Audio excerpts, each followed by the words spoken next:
अखिल विश्वाला शांतीचा संदेश देणारे महाकारुणिक तथागत भगवान गौतम बुद्ध, विश्ववंदनीय परमपूज्य बोधिसत्व डॉक्टर बाबासाहेब आंबेडकर या महामानवाच्या विचाराला त्रिवार वंदन करतो. सर्व धम्म बांधव आणि भगिनींना सप्रेम जय भीम. तर बंधू आणि भगिनींनो, आज या ठिकाणी विचाराची देवाणघेवाण व्हावी आणि भगवंताचे विचार हे आपल्यामध्ये अंगीकार करून भगवंताने सांगितलेला मार्ग हा आपल्या मार्फत थोडा सांगण्याचा प्रयत्न करीत आहे. कारण भगवंताचे विचार, भगवंताचा धम्म हा माणसाला माणूस बनवणारा आहे. प्रत्येक व्यक्तीसाठी भगवंतानी मार्गदर्शन केलेलं आहे. संसारिक व्यक्ती असो, तरुण असो, म्हातारा असो, सकाळी उठल्यापासून रात्री झोपेपर्यंत आपल्याला कसं आचरण करायचं म्हणजे आपलं जीवन आनंदी होईल, हे सर्व तथागत भगवंताने आपल्याला सांगितलेलं आहे. त्या भगवंताचा धम्म सत्यावर आधारित आहे, करुणेवर आधारित आहे, शीलावर आधारित आहे. कर्माला अत्यंत महत्त्वाचं स्थान भगवंताने दिलेलं आहे. कारण माणूस जन्माने नाही तर त्याच्या कर्माने, त्याच्या विचाराने तो ठरत असतो, हे बुद्ध म्हणतात. आणि आपल्याला जन्माचं सार्थक जर करायचं असेल, सुखी आनंदी जर जीवन जगायचं असेल, तर आपल्यामध्ये परिवर्तन करणं, आपण जागृत राहणं हे अत्यंत गरजेचं आहे. प्रत्येक वेळेला, प्रत्येक समयाला आपल्यामध्ये जागरूकता असणं हे एक अत्यंत गरजेचं आहे. कारण आपण सांसारिक, कौटुंबिक, सामाजिक जीवन जगत असताना आपल्याला कुटुंबाचा गाडा चालवण्यासाठी धन दौलत ही अत्यंत आवश्यक आहे. बुद्ध म्हणतात दारिद्र्य हे दुःखाचं कारण आहे. आणि त्या दारिद्र्यातून मुक्त होण्यासाठी आपल्याला बुद्धाने 3 रत्न अंगीकारले. प्रज्ञा जर अंगीकारली तर आपण प्रज्ञा जर अंगीकारली, ज्ञान जर संपादन केलं, कौशल्य जर संपादन केलं, तर त्या ज्ञानाच्या, त्या कौशल्याच्या जोरावर धन दौलत कमवू शकतो. यासाठी भगवंताने प्रज्ञा ही अत्यंत आवश्यक सांगितलेली आहे. या जीवन जगण्यासाठी तथागताने आपल्याला सांगितलेले आर्य अष्टांगिक मार्ग हे आपल्या जीवनामध्ये सुख देणारे आहेत. आणि त्या आर्य अष्टांगिक मार्गातील सम्यक उपजीविका म्हणजे आपली उपजीविका भागवण्यासाठी, आपल्याला धन दौलत कमवण्यासाठी, संसाराचा गाडा चालवण्यासाठी धनाची आवश्यकता आहे. परंतु ते धन कमवण्यासाठी आपण प्रज्ञावान बनून धन अर्जित करू शकतो, हे मात्र सत्य आहे.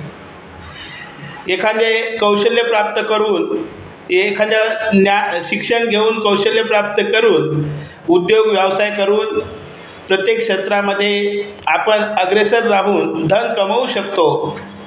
परंतु ते धन, कमवलेलं धन आपण नीतिमत्तेच्या मार्गाने कमवलेलं असावं. कोणाचं हिसकावून, कोणाचं लुबाडून घेतलेलं धन हे जीवनामध्ये सुख देत नाही. आपल्या ज्ञानाच्या, कष्टाच्या जोरावर कमावलेलं धन हे प्रज्ञेच्या जोरावर कमावलेलं धन, त्याचा सदुपयोग करण्यासाठी प्रत्येक माणसाकडे शील असणं अत्यंत गरजेचं आहे. म्हणून हे दुसरं शील भगवंताने सांगितलेलं आहे. शील असेल तर त्या धनाचा सदुपयोग देतो, ते धनही आपल्याला आनंद देतं. परंतु शील जर नसेल तर ते धन आपल्याला आनंद देणार. शील जर नसेल तर मिळवलेलं धन हे सत्कार्य लागणार नाही आणि त्याचा आनंद आपल्याला उपभोगता येणार नाही. प्रज्ञावंत असावं, शीलवान असावं, तर त्या धनाचा आपण सदुपयोग करू शकतो. धनाचा सदुपयोग करायचा म्हणजे आपल्या मुलाच्या शिक्षणासाठी, आपल्या आईवडिलाचा सांभाळ करण्यासाठी, आपल्या दैनंदिन गरजा भागवण्यासाठी आपण त्या धनाचा सदुपयोग करावा. परंतु दुरुपयोग जर केला, दारू बिडी तंबाखू खाण्यामध्ये, व्यसनामध्ये, वाईट व्यसनामध्ये, दुर्गुणामध्ये जर केला तर धन आनंद देत नाही. ती संपत्तीही हानी आपली होते आणि शारीरिकही हानी आपली होते, हे मात्र सत्य आहे. मग त्या धनाचा जर सदुपयोग जर करून घ्यायचा असेल तर आपण शीलवान असणं अत्यंत गरजेचं आहे. प्रत्येक क्षेत्राचं विवेचन भगवंताने केलेलं आहे. कारण आपली मुलं हे भविष्यामध्ये या येणाऱ्या समाजातील ते आधारस्तंभ आहेत आणि ते मजबूत बनवण्याची जबाबदारी आपली आहे. आपण मुलाला जन्म देतो, परंतु त्याला घडवण्याचं कामही मातापित्याचं आहे, हे मात्र सत्य आहे. त्या मुलांना घडवण्यासाठी, त्यांना शिक्षण देण्यासाठी त्या धनसंपत्तीचा उपयोग करणं अत्यंत गरजेचं आहे. आपल्याला ज्या मातापित्याने आपल्याला लहानाचं मोठं केलं, या जगतामध्ये उभं केलं, त्यांचा सांभाळ करणं हेही अत्यंत महत्त्वाचं आहे. मग त्या धनाच्या सदुपयोग केला तर कुटुंबामध्ये आनंद निर्माण होईल. परंतु त्या धनाचा जर दुरुपयोग झाला तर तेच धन आपल्यासाठी हानिकारक ठरू शकतं. म्हणून भगवंताने सांगितलेला सम्यक आजीविकेचा मार्ग म्हणजे आपण नीतिमत्तेने, कष्टाने, सत्य विचारावर धन संपदा अर्जित करावी, त्या धनाचा सदुपयोग करावा आणि कुटुंबामध्ये, समाजामध्ये, परिवारामध्ये आपण आनंदामध्ये जीवन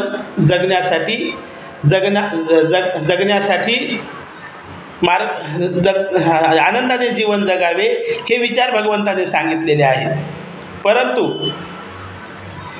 परंतु हा सदधम्म भगवंताचा प्रज्ञा ही धन कमवण्यासाठी, शील हे सदाचाराचं नियोजन सदाचाराच्या मार्गाने जाण्यासाठी प्रत्येक व्यक्तीजवळ असावं. परंतु सामाजिक जबाबदारी म्हणून आपल्याकडे करुणा असावी. आपल्याकडे आहे गरजवंताला देऊन त्याला मदत करण्यासाठी देण्याचा भाव आपल्यामध्ये निर्माण व्हावा. यासाठी, तो भाव निर्माण होण्यासाठी आपल्याकडे करुणा असणं अत्यंत गरजेचं आहे. करुणा जर असेल तर देण्याचा भाव निर्माण होतो.